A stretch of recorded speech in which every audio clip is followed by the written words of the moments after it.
Good morning guys. Ito na yung the day after the hurricane. So ito na yung porch, yung daming ano. Yun, tinumba ko na yun kahapon. But anyway, we got the biggest damage. Itong tubig, ang ano na, sobrang, anong tawag yan? Basta, punong-puno siya. Nag-overflow na siya. So hopefully walang ulan kasi ano kami. Anong tawag niya?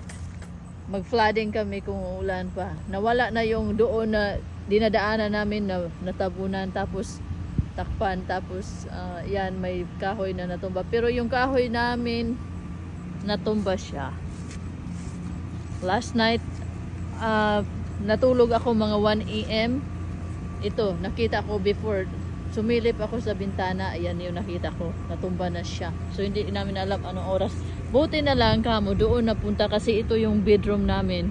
Kung dito, talagang naano kami. Sali, yung sa neighbor na banana trees. Natumba. Natumba yung namin doon, banda sa fence nila, pero hindi naman na-damage ang fence. Thank God. Ito yung ng roof namin. Naka-boots pa lang. Sa roof namin, siya. Ayan So let's get closer. Ang laki pa naman tong kahoy na to, at saka ito yung favorite kahoy ko talaga namin. Yung isa na pala hindi natumba, naka-survive siya. Tingnan na lahat ng roots. So malaking hinto. Tapos yung malunggay ko naka-survive. Dinaig ang malaking kahoy. Ayan. Mayroon pa hangin pa talaga. At saka maingay pala dito kasi kagabi nawala na kami ng kuryente, pero may generator kami. So yan yung generator namin. Yan siya. Kagabi pa yan naka-on, mga 11 yan. Tapos itong mga plants ko parang pinagyo talaga. Tingnan yung orchids ko. Kawawa ito na pumunta to doon sa kabilang bahay pinakuha ko sa kapatid ko.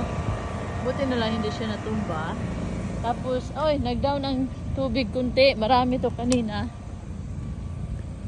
To siya, dito kasi yan mag-drain dapat yung tubig galing sa kalsada papunta doon sa pond namin. Punong-puno na yung pond. Ayan dapat may yan, butas yan dyan, at saka yan dyan yan, dapat butas din yan. Hindi na nag-drain ang tubig.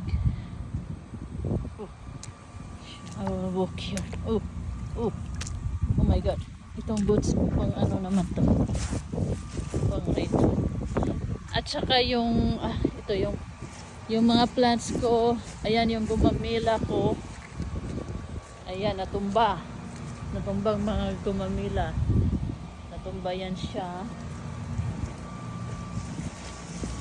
Ayan, natumba ng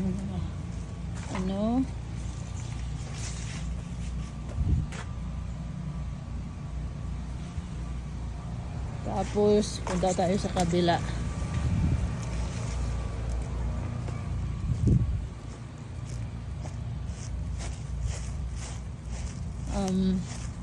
Dito naman banda. Dito banda okay siya. So ayan yung tree. Nawala lang yung mga dahon. Pangit na tingnan. Ang ganda pa naman ng una. Sabi na asawa ko yung pinakamalapit namin na traffic light na sa na kalsada.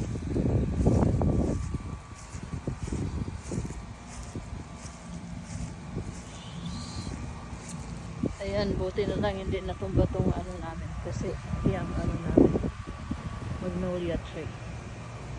So yun yung pinakamalaking damage namin is yung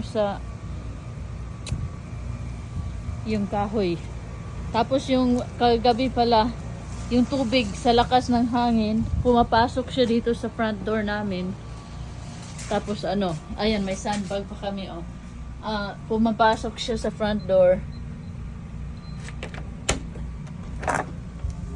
Ayan, kaya naglagay kami dito ng ang dami naming inaano namin ng mop yan. Hindi siya like dahil yung hangin kasi pa sideways siya. Pumasok siya dyan.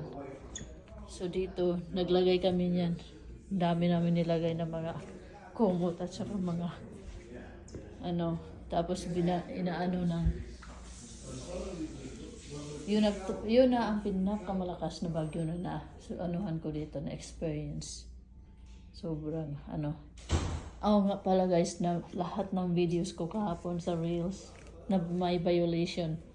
Hindi ko alam bakit. Ewan ko anong ganap ni Mita. Bakit violation? Wala naman akong ginawang ano. Bawal siguro ang bagyo. Pero I'm going to siguro i-remove ko yun. Tapos i-repost ko siya in a long form video. So that's it. That's it guys. We are safe.